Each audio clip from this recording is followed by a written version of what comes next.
Episode की शुरुआत में हम देखते हैं कि शिनोबू फ्लेम हाशिरा से पूछती है कि क्या तुम किसी मिशन पर जा रहे हो? तब फ्लेम हाशिरा बताता है कि हमें एक राक्षस के बारे में पता लगा है जिस भी डेमन स्लेयर ने उसका सामना किया वो मारे गए हैं। हम बहुत सारे डेमन स्लेयर्स को खो चुके हैं, अब हमें कुछ करना होगा। तब शिनोबू पूछती है कि क्या ये 12 किजुकी में से किसी का काम है? तो फ्लेम हाशिरा कहता है हाँ हो सकता है, और शायद उससे भी अपर रैंक का। तब शिनोबू उसे कहती है जब तक तुम हो हमें चिंता करने की जरूरत नहीं। और तब फ्लेम हाशिरा वहाँ से चला जाता है। और तब हम देखते हैं जेनित्सु फिर से चिल्ला रहा होता है और वो लड़की कहती है कि तुम्हें ये मेडिसिन लेनी होगी। और वो तांजीरो को भी उसके दवाई देती है और तांजीरो एक बार में ही दवाई को पी लेता है। तब जेनित्सु कहता है क्या तुम्हारी दवाई मेरे से अच्छी है? ये तो गलत बात है, मेरे साथ धोखा हुआ है। और तब हम देखते हैं मराठा वहाँ आता है। तब तांजीरो उसे देखकर बहुत खुश हो जाता है और उससे पूछता है कि तुम कैसे हो? तब मराठा कहता है मैं किसी तरह सरवाइव कर गया। बाकी इनोस्के कैसा है, क्या इससे कुछ हुआ है? तब तांजीरो कहता है इसने काफी बड़ी लड़ाई लड़ी है, इसे अब आराम करना चाहिए। तब जेनित्सु कहता है ये कौन है? तब तांजीरो बताता है कि इसने हमारे साथ उस माउंटेन पर लड़ाई की थी। पर तभी वो लड़की जेनित्सु को उसकी दवाई लेने के लिए कहती है। तब जेनित्सु कहता है नहीं, मैं इससे नहीं पीऊंगा। तब वो लड़की कहती है कि अगर तुम दवाई को नहीं पियोगे तो तुम्हारी लातें और बाहें छोटी ही रह जाएंगी। तब मुराटा बताता है कि तुम्हारे लिए ये सब आसान है। तुम्हें पता है मुझे हाशिरा मीटिंग में बुलाया गया था जहाँ उन्होंने मुझसे उस माउंटेन की इंसिडेंट के बारे में पूछा। वो सब कुछ कितना डरावना था और वो हाशिरा बहुत गुस्से में थे क्योंकि न्यू डेमन स्लेयर बहुत कमजोर हैं। और वो पूछते हैं कि तुम लोगों को किसने ट्रेन किया? उन हाशिराओं ने मुझे बहुत डराया है। तभी हम देखते हैं कि शिनोबू वहाँ आ जाती है जिसे देखकर मराठा डर जाता है और वहाँ से निकल पड़ता है। और तब वो पूछती है कि तुम दोनों कैसा फील कर रहे हैं? तब तांजीरो बताता है कि हम पहले से ज्यादा अच्छा महसूस कर रहे हैं। तब शिनोबू कहती है तो हमें तुम्हारी रिहेबिलिटेशन ट्रेनिंग शुरू करनी चाहिए। और अब हम देखते हैं कि 2 हफ्ते बीत जाते हैं। तब जेनित्सु सोचता है कि तांजीरो और इनोस्के 2 हफ्तों से रिहेबिलिटेशन ट्रेनिंग कर रहे हैं। मैंने इसके बारे में पहले कभी नहीं सुना, पर वो ये ट्रेनिंग अपनी स्ट्रेंथ को बढ़ाने के लिए कर रहे हैं। और तब हम देखते हैं इनोस्की और तांजीरो ट्रेनिंग के बाद बहुत बुरी हालत में आते हैं और सीधा अपने बेड पर जाकर सो जाते हैं। तब जेनित्सु सोचता है कि इनको क्या हुआ, जिससे जेनित्सु बहुत डर जाता है और कहता है कल से मेरी भी ट्रेनिंग स्टार्ट होने वाली है, मुझे कम से कम कोई आइडिया तो दो। और हम देखते हैं अगले दिन जेनित्सु उनके साथ ट्रेनिंग पर जाता है। तब वो लड़की बताती है कि सबसे पहले ये लड़कियां तुम्हारी बॉडी को स्ट्रेच करेंगी और दूसरी है तुम्हारी रिफ्लेक्स ट्रेनिंग, जहां आपके सामने बहुत सारे पानी से भरे कप होंगे और आपने अपने अपोनेंट से पहले उसके ऊपर पानी डालना है। पर यहाँ पर एक ट्विस्ट है, आपका अपोनेंट आपके हाथ को ब्लॉक कर सकता है। और लास्ट है फुल बॉडी ट्रेनिंग, जिसमें तुम्हें हमारा सामना करना होगा। तब हम देखते हैं जेनित्सु तांजीरो और इनोस्के को बाहर बुलाता है और उनको खींचकर बाहर ले जाता है और वो इनोस्के के एक मुक्का मारता है जिससे इनोस्के दूर जाकर गिरता है। तब तांजीरो कहता है तुम्हें इनोस्के से माफी मांगनी होगी। तब जेनित्सु कहता है माफी किस चीज की? माफी तो तुम्हें मांगनी चाहिए। तुम सारा दिन लड़कियों के साथ रहते थे, फिर शाम को ऐसी हालत में क्यों आते थे? तुम उनकी पूरी बॉडी को टच कर सकते थे, तुम्हें सुंदर सुंदर लड़कियां मसाज देती थी, तुम्हें उनको टच करने का मौका मिलता था। हर लड़की के पास 2-2 बूबीज थी, बहुत अच्छा स्मेल करती हैं जब पास से गुजरती है। This is heaven, absolute heaven. और तब हम देखते हैं इनोस्के और जेनित्सु आपस में लड़ना शुरू कर देते हैं और सीन शिफ्ट होता है और हम देखते हैं जेनित्सु कहता है कि मैं आपके साथ ट्रेनिंग करने के लिए तैयार हूँ। और हम देखते हैं जेनित्सु को ट्रेनिंग में बहुत मजा आ रहा होता है। तब इनोस्के कहता है कि मैंने इसे हमेशा ट्रेनिंग के नाम पर रोते हुए देखा है, पर ये तो मजे से लगा है। और हम देखते हैं जेनित्सु पहली बारी में ही रिफ्लेक्स ट्रेनिंग पास कर लेता है और वो दूसरी ट्रेनिंग को भी पास कर जाता है, बस उसे एक लाफा खाना पड़ता है। तब जेनित्सु कहता है कि चाहे मैंने लड़ाई जीत ली हो, पर मैं वॉर में हार गया। तब इनोस्के कहता है मैं भी जीतना चाहता हूँ, और इनोस्के भी आयो को दोनों ट्रेनिंग में हरा देता है। अब लास्ट में तांजीरो बचता है और तब हम देखते हैं इनोस्की और जेनित्सु कनायो से हार जाते हैं। तब तांजीरो सोचता है कि मैं कनायो से कैसे जीतूंगा? हम पिछले 5 दिनों से कनायो से हारते रहे और एक दिन उन दोनों ने ट्रेनिंग पर आना बंद कर दिया। पर तांजीरो फिर भी ट्रेनिंग के लिए आता रहता है और हम देखते हैं कि शाम को तांजीरो वापस अपने कमरे की ओर जा रहा होता है और वो सोच रहा होता है कि मैं कनायो को हरा क्यों नहीं पा रहा, वो इतनी तेज कैसे है और उसकी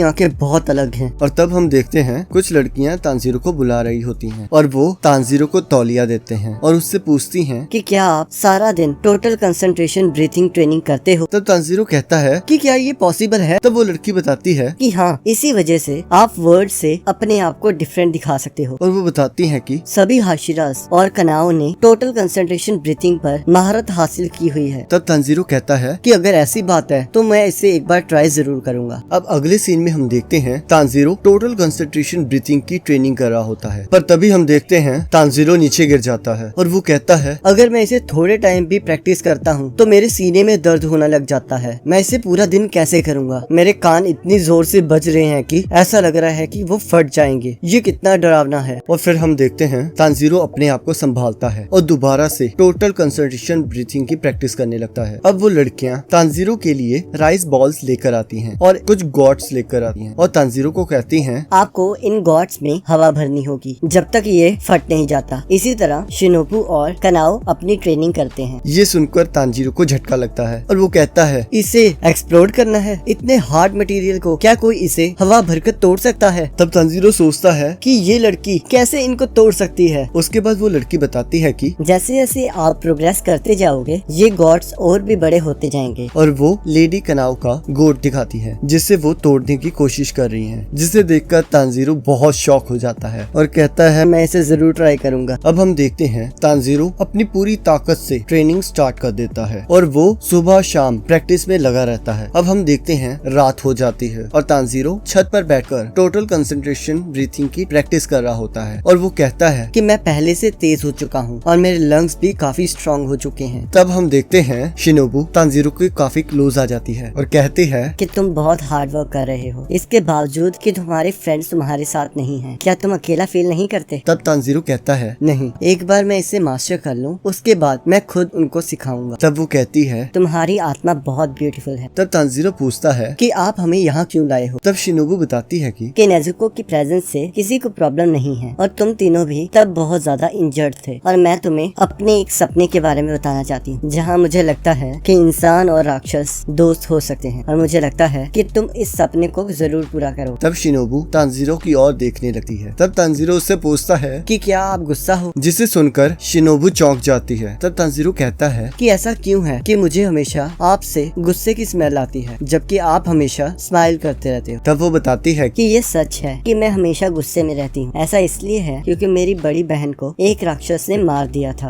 और जब भी मैं किसी और को राक्षसों की वजह से रोते हुए देखती हूँ मेरा गुस्सा और बढ़ जाता है और मेरे अंदर राक्षसों के लिए ऐसी नफरत है जिससे मैं नहीं लड़ पा रही और मुझे लगता है कि बाकी हाशिरास भी ऐसा ही सोचते होंगे। और वो बताती है कि मेरी बहन भी तुम्हारी तरह अच्छे दिल की थी, उसके अंदर राक्षसों के लिए दया की भावना थी, यहाँ तक कि जब वो मर रही थी फिर भी उसने अपना माइंड चेंज नहीं किया और ये उसी का सपना था कि ह्यूमंस और राक्षस दोस्त बन के रह सके और मैं उसके लिए ही ये रास्ता चुनना चाहती हूँ बिना उस स्माइल को खोए जो मेरी बहन को बहुत पसंद थी। और वो तानजीरो को कहती है, तानजीरो अपनी बहन को अंत तक बचाना और इस सपने को जरूर पूरा करना। मुझे पता है तुम इसके लिए बहुत मेहनत करोगे जो मैं नहीं कर सकती। और वो वहाँ से चली जाती है और तानजीरो टोटल कंसंट्रेशन ब्रीथिंग की प्रैक्टिस करने लगता है और सोचता है कि मैं नेजुको को जरूर इंसान में बदलूंगा। और इसी के साथ एपिसोड खत्म हो जाता है। अब अगले एपिसोड का लिंक आपकी स्क्रीन पर आ रहा होगा, आप उस पर क्लिक करके अगले एपिसोड को देख सकते हैं।